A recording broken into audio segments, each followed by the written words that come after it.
తాకట్లో ఉన్న మీ బంగారాన్ని విడిపించి ఆ రోజు ఆన్లైన్ రేటుకి కొంటాం. Sharma gold company. నమస్కారం, వెల్కమ్ టు సుమన్ టీవీ. నేను గీతాంజలి. ప్రస్తుతం మనతో పాటు భారతీయ శంకరపీఠం వ్యవస్థాపకులు, ప్రముఖ ఆధ్యాత్మికవేత్త, బ్రహ్మశ్రీ అన్నవరపు తిరుపతిమూర్తి అవధాని గురువు గారు ఉన్నారు. వారితో మాట్లాడదాం. గురుగారు నమస్కారం అండి. ఓం శ్రీ మహాగణాధిపతయే నమః. ఎండాకాలమే కానీ అయినా రకరకాల వైరస్లు ఇబ్బంది పెడుతున్నాయి. అందరికీ తెలిసిందే, కరోనా మళ్ళీ విజృంభిస్తోంది అని చెప్పి కొంతమంది చనిపోవడం కూడా చూసాము. అది కొంత భయానికి గురి చేసింది. మళ్ళీ అలాంటి పరిస్థితులు ఏమైనా వస్తాయా, అసలు ఎలా ఉండబోతుందో ఆరోగ్యపరంగా ఇప్పుడు రానున్న రోజుల్లో అని అంటే గనక? మహావ్యాధి నివారయ అని మనం అనుకోవాలి, తప్పదు. అయితే పురుడు పోస్తున్నారమ్మా. మనం ఇతపూర్వం కూడా చెప్పుకున్నాం, ఏది ఏం జరిగినా మే 31 వరకే. దాని షష్ఠగ్రహ ప్రభావం తర్వాత ఏమి అంత ఇది ఉండదు, చాలా ప్రశాంతంగానే ఉంటుంది అని. పురుడు రావటానికి పురుడు పొయ్యటానికి చాలా తేడా ఉంటుందమ్మా.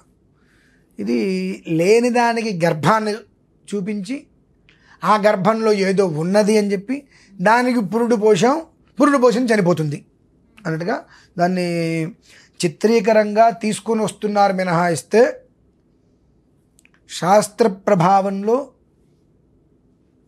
ఇప్పుడు నడిచేటువంటి విధానంలో దాదాపు చాలా ప్రభావాలు నిర్మూలన అయిపోతున్నాయి. మరి ఇప్పుడు దీన్ని ఎలా ఎందుకు పుట్టిస్తున్నారు అనేటువంటి విషయం భగవంతుడికే తెలియాలి. ఎందువలనంటే సరే, ఎవరు ఎలా అనుకున్నప్పటికీ కూడా నా శాస్త్రం, నా విధానం, నా గణితం అవకాశం లేదు, రాదంటారు. అవకాశమే లేదు, ఎక్కడి నుంచి వస్తుంది? అవకాశం లేదు, రాదు. ఎలా ఉంటుందంటే అండి, చక్కటి దొన్నపోతు, బ్రహ్మాండమైనటువంటి దొన్నపోతు, అది 10 నెలల గర్భవతి అన్నట్ట. అది బ్రహ్మాండమైన దొన్నపోతుంది కాదు. మరి ఎందుకు అంత ఇదిగా ఉందంటే 10 నెలల గర్భవతి అన్నట్ట. ఏమన్నా సంబంధం ఉందా? అలానే నడుస్తుంది ఇప్పుడు. అంటే కేవలం కూడా జనాల్ని ఏదో ఒక రకంగా మభ్యపెట్టాలి. ఇందులో మీరు ఏమనుకున్నా, అంటే మీరుంటే జనాలు కావచ్చు, చాలామంది కావచ్చు, ఈ మధ్యకాలంలో భగవంతుడు లేడు, సృష్టి లేదు అనేటువంటిది ప్రతి ఒక్క మనిషిలోకి కూడా విషబీజాన్ని నింపుతున్నారు. ఆ విషబీజాన్ని నింపే ప్రయత్నంలో ఇది కూడా ఒకటేనండి. కానీ అంటే అలాంటి లక్షణాలతోనే కొంతమంది చనిపోవడం చూసి అంటున్నారు గురువుగారు. ఎవరైనా చనిపోయిన వ్యక్తి ఈ లక్షణాలతో చనిపోయారు అని అంటే కదండి పక్కవాడ భయపడేది. భయపెట్టడం కోసమే. అప్పుడు మన కరోనా వచ్చినప్పుడు స్వతసిద్ధంగా చనిపోయిన వాళ్ళని కూడా అదే లక్ష్యంతో చనిపోయిన వాళ్ళని మనం క్రియేట్ చేయలేదు ఎంతోమంది. మామూలుగా అనుకుందాం. మరి అంటే ఒకటి ఏదైనా భయభ్రాంతులకి గురి కావాలి అని అంటే ఇటువంటిది కాస్త గట్టిగా ఇంకో దీనివల్లే అనేటువంటి తీసుకుని వస్తే జనాలు భయపడతారు. తద్వారా ఎవరి విధానాలు వారికి ఉంటాయి. భయపడవలసిన అవసరం లేదు. ఇది ప్రమాదము కాదు అని నేను ఖచ్చితంగా చెప్తా. ఇంకొక మాట, మహావ్యాధి నాశయ అన్నా కదండి. ఇవాళ తారీఖు ఎంతమ్మా? 30. 12వ తారీఖు కల్లా దీన్ని నిర్మూలన కూడా మనం చేయవచ్చమ్మా. ఈ మాట కూడా రాకుండా మనం చేయవచ్చు. పెద్ద కష్టమేం కాదు. జూన్ 12 అండి. చేసి చూపిద్దాం.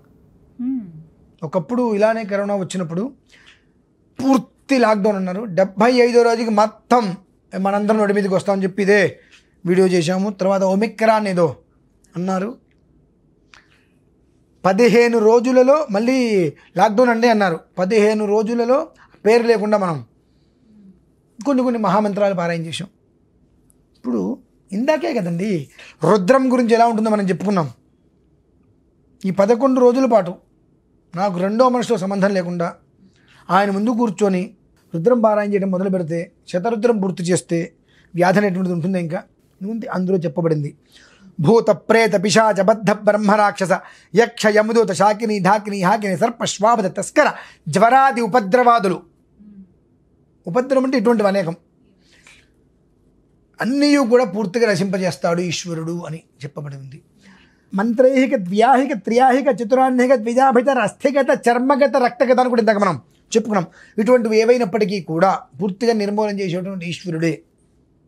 నేను అడిగింది ఇది కాదు కదండి అనొచ్చు మీరు. అంటే అది లేదు, భయపడక్కర్లేదు. అది ఉన్నది అని మీరు ఏదైనా కనుక ఒకవేళ ఎవరికైనా భయం లాంటిది ఏదైనా వస్తే అది వదిలేసుకోండి. ఈ మంత్రం ద్వారా, ఈ రుద్రం ద్వారా అందులో నుంచి మనం బయటికి వద్దాము. మీకందరికీ కుదిరితే నమశంకరాజచ లేదంటే నమశివాయ అనే పదాన్ని ఉచ్చరించే ప్రయత్నం చేయండి. లేదు, పురుడు పోస్తున్నారు, ఆ పురుడు పోసేటువంటిది పురిట్లోనే చంపేద్దాం. పురిట్లోనే చంపేద్దాం. చంపేసినప్పుడు అది పెరిగి పెద్దదవుతుందిగా. పెరిగి పెద్దదవుతుందండి. పెరిగి పెద్దదవుతుంది. పురిట్లో చంపలేకపోతే అంటే మొక్కగాని దాన్ని మనం వంపలేకపోతే మానైతే అసలు వంపలేము. కనుక దాన్ని ఇప్పుడు పుట్టిస్తున్నారు కనుక నమశంకరాజచ అని అనుకోండి. నమశివాయ అనే పదాన్ని మీరు చేయండి. నేను శతరుద్రం పారాయణ చేస్తా. మీకు నమ్మకం కలగడం కోసం లైవ్లోనే చేస్తా. 11 రుద్రాలు లైవ్లో చేస్తా. 11 రోజులు 122 రుద్రాలు పారాయణ అవుతుంది. ఈ యొక్క పదం పోతుందండి మనకు. కాబట్టి శాస్త్ర ప్రమాణానుసారం ఇది లేదు, రాదు, అవకాశమే లేదు. కాకపోతే ఏది లేకపోతే ఏదో ఒక రకంగా భగవంతుణ్ణి నిందించాలి. మొన్న మహాకుంభమేళ జరిగింది, అంత దేవుడు ఇంత దేవుడు అని అన్నారు. నిన్న పుష్కరాలు జరిగేవి, అన్ని దేవుళ్ళు వస్తారన్నారు. అన్ని దేవుళ్ళు వచ్చినప్పుడు మరి ఇప్పుడు కరోనా వస్తుందా అనేటువంటి విషయాన్ని దానికి ఒకదానికి తాడి చెట్టు ఎందుకు ఎక్కేవారు అంటే దూడ మీద కోసం అన్నట్ట. అలా సంబంధం లేని విషయాలు మొత్తం ఒకదానికి ఒక కూర్చి ఏ కారణం చేతనైనప్పటికీ కూడా సనాతన ధర్మాన్ని భగవంతున్నో ఇబ్బంది పెట్టి ఏదో ఒకటి చేయాలనే ఉద్దేశంతో పురుడు పోస్తున్నారు. కాబట్టి ఆ పురుట్లోనే వాళ్ళు చంపితే అది విషమవుతుంది. వాళ్ళు చంపితే అది విషమవుతుంది, స్ప్రెడ్ అవుతుంది. మనం చంపితే నిర్మూలన అవుతుంది. కాబట్టి పురుట్లో వాళ్ళు చంపకుండా, పురుడు కాకుండా మనమే దాన్ని చంపితే నిర్మూలన అయిపోతుంది. కాబట్టి ఆ మంత్ర ప్రయోగం అనేటువంటిది ఖచ్చితంగా మీకు నమ్మకం కలగడం కోసం లైవ్లో నేను కూర్చుంటే 11 రుద్రాలు ప్రతిరోజు సాయంత్రం. మీరు నమశంకరాయచ నమశివాయ ఈ రెండూ చేయండి. 12వ తారీఖుకి మాట్లాడకుండా మనం చేద్దాం ఖచ్చితంగా. అమ్మా ఏం మాటిస్తా లేదమ్మా, అసలు దీని గురించి అసలు ముందు ఈ వెంట మానేసేయండి. ఇలాంటివి కరోనా అనే పదం వినిపిస్తే అసలు దాని ముందు వెంట మానేస్తే, చూడటం మానేస్తే ఆటోమేటిక్గా అదే డౌన్ అయిపోతుంది. మనం విన్న కొద్దీ చూసిన కొద్దే కదండి అవి పెరుగుతూ ఉండేవి. ఒక్క మనిషి ఫైల్లోకి ఎట్లా వస్తున్నాడు, వాడు ఎచ్చో పెచ్చో ఏదో ఒక మనిషి వాడు ఒక మాట మాట్లాడడం కానీ వాడి గురించి 10 మంది మాట్లాడుకోవడం వల్ల పెద్దవాడు అవుతున్నాడు. మొదటి మాటకి మనం పట్టించుకోలేదు అనుకోండి, వాడు అట్లా పెరగడం. అవును, జాస్తి ఇది కూడా అంతేనమ్మా. అది చక్కగా వివరించారు గురువు గారు. ధన్యవాదాలండి. పరమేశ్వర అర్పణం.